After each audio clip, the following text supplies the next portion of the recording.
आज हम बात करेंगे contemporary India and education MJPRU B.Ed first year का ये पेपर है, पेपर नंबर सेकंड।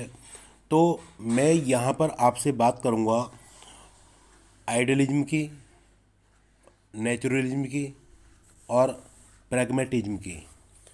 तो ये तीनों के तीनों मैं अभी एक साथ ही तैयार कराने की कोशिश करूँगा कि तीनों आपको मतलब समझ आ जाए अच्छे से।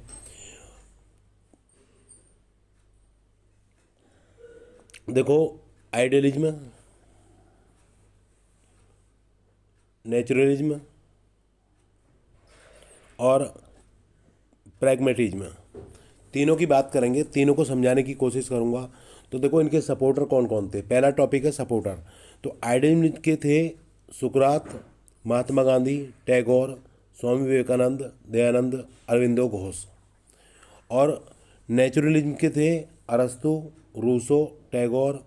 और प्रैग्मेटिज्म के थे विलियम जेम्स, किलपैट्रिक और डिवी।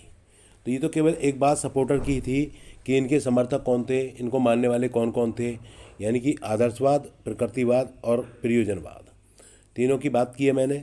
अब आगे हम बात करेंगे, देखो,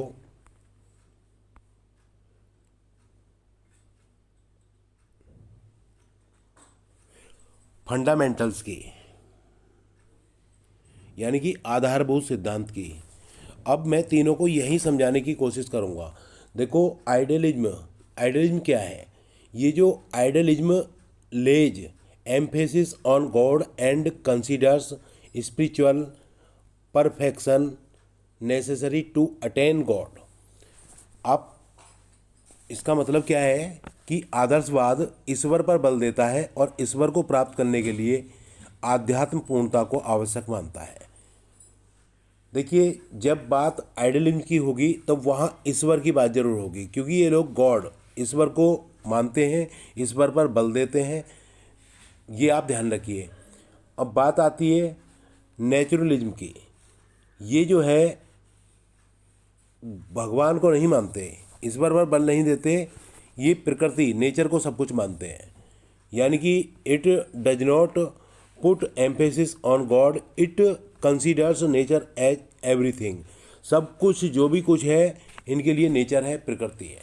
देखो, अभी एक बात बताई मैंने, आइडियलिज्म में ये ईश्वर को मानते हैं और ये किसको मानते हैं, ये नेचर को मानते हैं, प्रकृति ही सब कुछ है। और प्रैग्मेटिज्म में it does not believe in God and nature, rather it believes in man. ये जो है ईश्वर और प्रकृति को नहीं मानते, बल्कि ये व्यक्ति में विश्वास करते हैं। यहाँ तीन बातें याद रखना, आइडियलिज्म की बात होगी, ईश्वर की बात है, नेचुरलिज्म की बात होगी, नेचर की बात है वहाँ पर, और तीसरा प्रैग्मेटिज्म की बात होगी। यहाँ किसको मानते हैं, मतलब कि एकदम व्यक्ति में विश्वास करते हैं। तो तीन बातें याद रखें, आइडियलिज्म में बात भगवान की होगी, गॉड की होगी, और यहाँ पर जो बात नेचुरलिज्म में होगी वो किसकी बात होगी, नेचर की बात होगी। नेचर एज एवरीथिंग, सब कुछ प्रकृति है इनके लिए।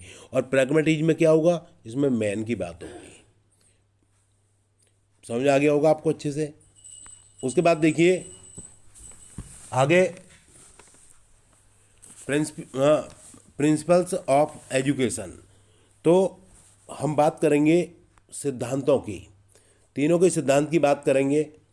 तो होता क्या है, देखिएगा, प्रिंसिपल्स ऑफ एजुकेशन यानी कि शिक्षा के आधारभूत सिद्धांत।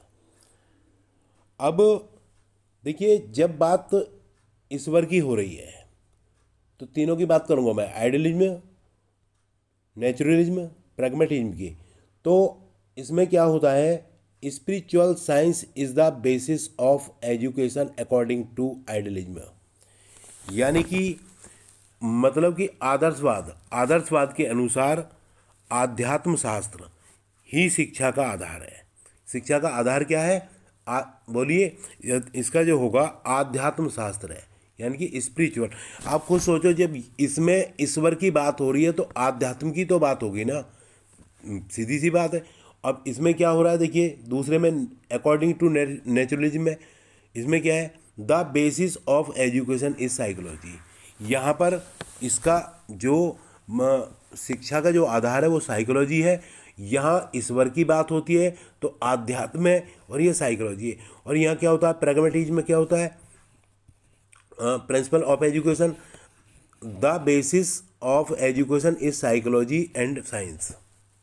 तो यहाँ पर जो शिक्षा का आधार है वो मनोविज्ञान और विज्ञान है। देखिए मैं आपको समझाने की कोशिश करता हूँ। जब ईश्वर की बात करेंगे तो वह आध्यात्म की बात होगी। प्रकृति में कौन रहता है, प्रकृति में कौन रहता है, प्रकृति में रहता है मनुष्य, तो वहाँ साइकोलॉजी की बात होगी। और तीसरा क्या है, जहाँ व्यक्ति है वहाँ साइकोलॉजी भी है और विज्ञान भी है। तो इस तरह से याद करिए, आइडियलिज्म किसको मानता है, ईश्वर को मानता है, गॉड को मानता है। और ये किस पर, इसका आधार क्या है, बिल्कुल स्पिरिचुअल साइंस है, आध्यात्म शास्त्र है।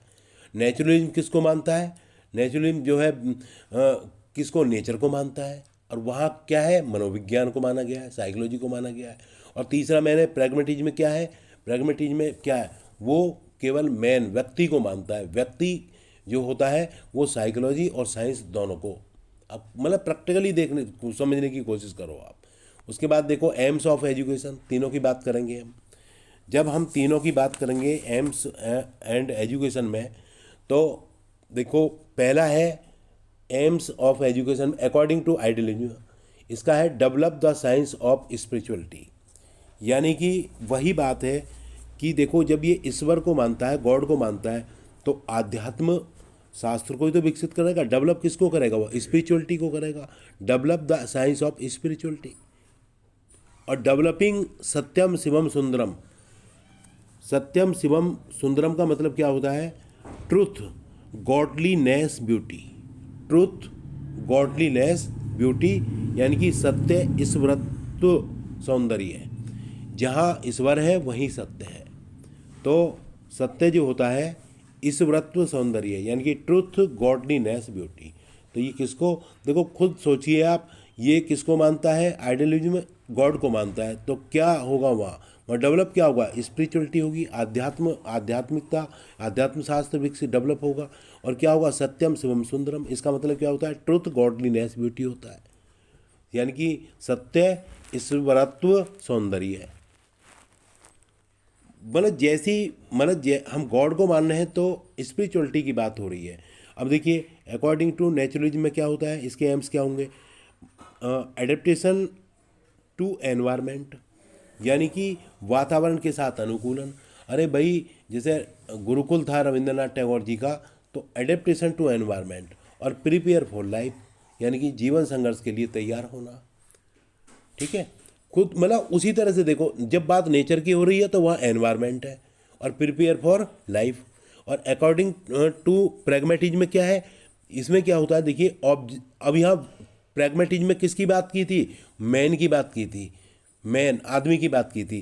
तो objectives are not predetermined, मतलब जो ऑब्जेक्ट होते हैं वो पहले से निर्धारित नहीं होते, उद्देश्य पूर्व निर्धारित नहीं होते।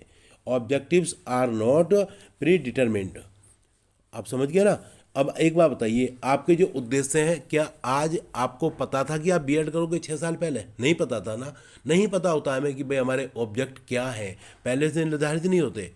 और objectives change from time to time, जो उद्देश्य होते हैं देश काल के समय के अनुसार वो बदलते रहते हैं। आप खुद सोचो, 10 साल पहले समय कुछ और था, आज समय कुछ और है, रोज चेंज हो रहा है। तो objectives change from time to time. उसी हिसाब से देखो बात यहाँ किसकी है, आइडियलिज्म में ईश्वर की बात है, तो स्पिरिचुअलिटी की बात हुई, सत्यम शिवम सुंदरम की बात हुई। और नेचुरलिज्म में क्या है, वहाँ पर नेचर की बात होती है, तो वहाँ हमें किसको एडेप्ट करना है, एडेप्टेशन क्या है, टू एनवायरनमेंट, और प्रिपेयर फॉर लाइफ, संघर्ष के लिए तैयार करना। अब अकॉर्डिंग टू प्रैग्मेटिज्म में क्या होता है, object are not predetermined, यानी कि पहले से तैयार नहीं, पूर्व पहले से निर्धारित नहीं होते। Objective change from time to time, वो टाइम बिल्कुल देश काल समय के अनुसार चेंज होते रहते हैं। आप समझ रहे हो ना। अब देखिए बात करते हैं हम सिलेबस की, जैसा नाम है ऐसा ही सिलेबस है। अब सिलेबस में देख लीजिए, आइडियलिज्म में क्या होगा, अरे आइडियलिज्म में ईश्वर की बात होती है, गॉड की बात होती है, तो स्पिरिचुअल साइंस होगा, एथिक्स होगा, अरे नैतिक बातें होंगी। होता नहीं है, देखो होगा कितने लोग सत्संग के माध्यम से कितने जो है कैसी बातें करते हैं। लैंग्वेज भाषा की बात होती है, सोशोलॉजी समाज की बात होती है, लिटरेचर की बात होती है, ज्योग्राफी की बात होती है, हिस्ट्री की बात होती है, म्यूजिक, मतलब जैसा नाम, जैसे गॉड, इस आइडियलिज्म में गॉड को माना जाता है तो स्पिरिचुअल साइंस हो गया, आध्यात्म शास्त्र हो गया, एथिक्स नीति शास्त्र हो गया, लैंग्वेज भाषा हो गई, भाषा का यूज करते हैं उसमें, सोशोलॉजी समाज को जगाते हैं, लिटरेचर हो गया, ज्योग्राफी हो गई। अब ठीक है, मैं समझता हूँ कि जैसा मतलब नाम है आइडियलिज्म, ईश्वर, गॉड, उसी हिसाब से सरेबस हो गया। नेचुरलिज्म में देख लीजिए, नेचुरलिज्म साइंस हो गया, हेल्थ हेल्थ साइंस हो गया, मेटीरियल साइंस हो गया, बॉटनी हो गया, मैथमेटिक्स हो गया। मतलब नेचुरलिज्म में नेचर की बात होती है तो वहाँ हेल्थ की बात होगी, साइंस की बात होगी, मेटीरियल साइंस की बात होगी, वहाँ बॉटनी होती है नेचर में, है मैथ हो गया, साइंस। तो मतलब उसी हिसाब से देखिए आप। प्रैग्मेटिज्म में देख लीजिए, बात व्यक्ति की आ गई, व्यक्ति क्या चाहता है, साइंस भी पढ़ता है, फिजिकल ट्रेनिंग अपना शरीर मजबूत करता है, हिस्ट्री भी पढ़ता है, जियोग्राफी भी पढ़ता है, होम साइंस भी पढ़ता है, मैथ भी पढ़ता है, एग्रीकल्चर। मतलब यहाँ पर ईश्वर की बात है तो ईश्वर जैसी बातें होंगी, ईश्वर जैसे पाठ्यक्रम सिलेबस होगा। नेचर की बात है। अब प्रैग्मेटिज्म में तो व्यक्ति की बात होती है, इसमें तो व्यक्ति जैसा, व्यक्ति साइंस भी पढ़ता है और फिजिकल शारीरिक रूप से प्रशिक्षण भी प्राप्त करता है, इतिहास भी पढ़ता है, भूगोल भी पढ़ता है, गृह विज्ञान पढ़ता है। मैं तो मतलब रटने की जरूरत नहीं है, एक से ही मैंने तीनों को समझाने की कोशिश की है आपको।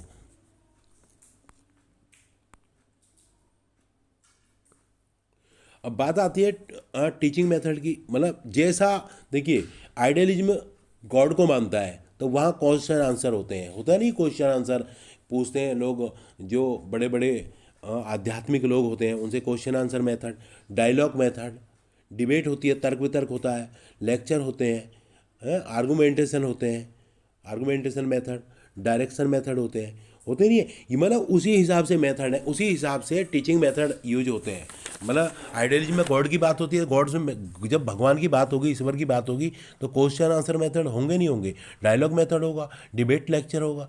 तो मतलब डिबेट होगा, लेक्चर होगा, और देखिए आर्गूमेंटेशन होगा, मेथड होगा, डायरेक्शन मेथड होगा, उसी हिसाब से। अब नेचुरलिज्म में मेथड देख लीजिए, यहाँ प्रकृति की बात हो रही है तो क्या होगा, ऑब्जर्वेशन मेथड होगा, प्ले मेथड होगा, डाल्टन मेथड होगा, मॉन्टेसरी होगा, किंडरगार्टन मेथड होगा। ठीक है, मॉन्टेसरी जो थी ये बच्चों को जो है बताती थी कि भाई जो विद्यालय है वो मारिया मॉन्टेसरी वो बाग है, ठीक है, तो बच्चों के लिए उसे उद्यान कहती थी। और किंडरगार्टन में 6 से 7 साल से उम्र के बच्चे होते हैं। तो ये सब मेथड उसी हिसाब से है। और मैं आपको एक बात बताऊंगा, देखिए नेचुरलिज्म, ये रविंद्रनाथ टैगोर ने इसमें बहुत जोर दिया था, बहुत जोर ये दिया था कि इनके आश्रम में बच्चे पढ़ते पढ़ते कहते थे गुरुजी मैं दौड़ा हूँ, तो ये कहते थे अवश्य है। अगर बच्चा पेड़ पे चढ़ता था उसको चढ़ने देते थे, बच्चा तालाब में नहाता था तो नहाने देते थे। उनका मानना था कि अगर शारीरिक रूप से मजबूत होगा तो बच्चा मानसिक रूप से भी मजबूत ही होगा। तो वो पढ़ता पढ़ता अगर बच्चा कहता था दौड़ा हूँ गुरुजी, तो वो कहते थे अवश्य है। उसके बाद देखिए टीचर एंड स्टूडेंट। अच्छा, तीसरा जो था प्रैग्मेटिज्म में यहाँ प्लानिंग मेथड। यहाँ व्यक्ति जो होता है वो योजना पद्धति प्लान करता है पहले से ही, ठीक है।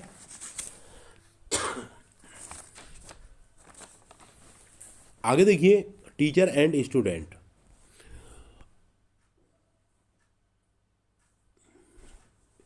इसमें आइडियलिज्म में क्या होता है, teacher is paramount and child second.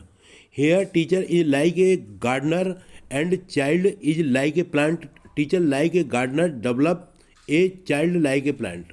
अब इसको समझिए आप। देखो आइडियलिज्म में क्या होता है, जो शिक्षक होता है वो teacher is paramount and child secondary. शिक्षक जो होता है वो सर्वोपरि होता है और बालक द्वितीय होता है। यहाँ अध्यापक एक माली के समान है और बालक एक पौधे के समान है।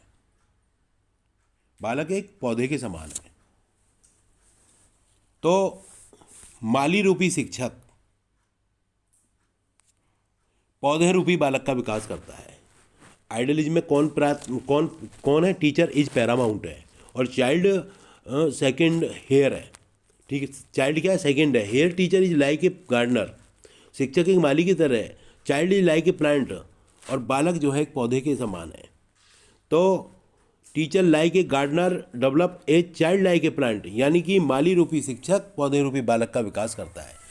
अब इसमें क्या है नेचुरलिज्म में, यहाँ पर जो है देखो, यहाँ टीचर पैरामाउंट है, यहाँ बालक जो है प्राइमरी है, ठीक है, प्राइमरी, और टीचर क्या है सेकेंडरी है। और इन this the teacher works behind the scenes, यानी कि टीचर जो होता है वो पर्दे के पीछे काम करता है। इसमें बालक जो है प्राइमरी है और टीचर सेकेंडरी है, और शिक्षक जो होता है पर्दे के पीछे काम करता है। या और इसमें क्या था, टीचर पैरामाउंट है, प्राइमरी है, ठीक है। अब आगे देखिए, तीसरे में देख लो भाई, टीचर क्या होता है, टीचर जो होता है, in this the teacher acts as a guiding friend and advisor. इसमें जो अध्यापक है एक पथ प्रदर्शक, मित्र और सलाहकार के रूप में काम करता है। किसमें, प्रैग्मेटिज्म में। तो मैंने आपको 3 बातें बताई। आइडियलिज्म में शिक्षक क्या होता है, टीचर पैरामाउंट है, और जो बालक है वो सेकेंडरी है, और नेचुरलिज्म में जो बच्चा है वो क्या है, प्राइमरी है, टीचर सेकेंडरी है। और प्रैग्मेटिज्म में क्या है भैया, टीचर एक बिल्कुल गाइडिंग फ्रेंड और एडवाइजर होता है, पथ प्रदर्शक के रूप में काम करता है, मित्र के रूप में काम करता है, सलाहकार के रूप में काम करता है। तो बातों को समझिए, बिल्कुल उसी तरह से सोचो कि जैसे मतलब हमें दिया हुआ है पॉइंट। आगे देखिए, डिसिप्लिन की बात करते हैं। तो देखो, डिसिप्लिन की अगर हम बात करते हैं तो हम तीनों की बात करेंगे एक साथ ही, और यही मैंने प्रयास किया है कि तीनों को समझाने का। तो discipline is the slogan of idealism. तो यानी कि आइडियलिज्म का जो नारा है वो अनुशासन है, डिसिप्लिन। ये आइडियलिज्म कहता है कि अनुशासन होना चाहिए। और the slogan of naturalism is to be free. बिल्कुल, नेचुरलिज्म कहता है कि स्वतंत्रता। प्रकृतिवाद का नारा है स्वतंत्र रहना। और social discipline is the slogan of pragmatism. और प्रयोजनवाद का नारा है सामाजिक अनुशासन। आप खुद समझिए, देखिए भाई, आप जो है जब आइडियलिज्म की बात करेंगे तो वो ईश्वर की बात करेंगे तो अनुशासन की बात करते हैं। और जब आप अरे भाई नेचुरलिज्म में मतलब खुद रविंद्रनाथ टैगोर कहते थे बच्चों से पढ़ते पढ़ते कि बच्चे कहते थे गुरुजी दौड़ाऊं, तो कहते थे अवश्य। बिल्कुल, स्वतंत्रता जहां होगी बच्चा उतना आगे बढ़ेगा। और आप समाज, तीसरा क्या है, प्रैग्मेटिज्म। अरे ये किसको मानता है, व्यक्ति को मानता है। और जब आप समाज में रह रहे हो तो वहाँ सोशल डिसिप्लिन होगा नहीं होगा। तो मतलब जैसा मतलब पॉइंट है उसी हिसाब से मैं समझता हूँ कि आपको तीनों के तीनों अच्छे से समझ में आ गए होंगे। तो आइडियलिज्म किसको मानता है, गॉड को मानता है। और नेचुरलिज्म किसको मानता है, नेचर को मानता है। और प्रैग्मेटिज्म किसको मानता है, मैन को मानता है। तो इसी क्रम में अगर ये मेरा वीडियो आपको अच्छा लगा हो तो आप लाइक करें, सब्सक्राइब करें, दोस्तों को शेयर जरूर करें। तो हमने चर्चा की आदर्शवाद, प्रकृतिवाद और प्रयोजनवाद की, आइडियलिज्म, नेचुरलिज्म एंड प्रैग्मेटिज्म की। तो ये वीडियो कहीं ना कहीं आपको लाभकारी सिद्ध होगा। जैसे तीनों के तीनों नाम थे उसी हिसाब से आप थोड़ा तैयारी करें, रटने की जरूरत नहीं है, आप बहुत अच्छे से कर पाओगे, बहुत अच्छे से लिख पाओगे।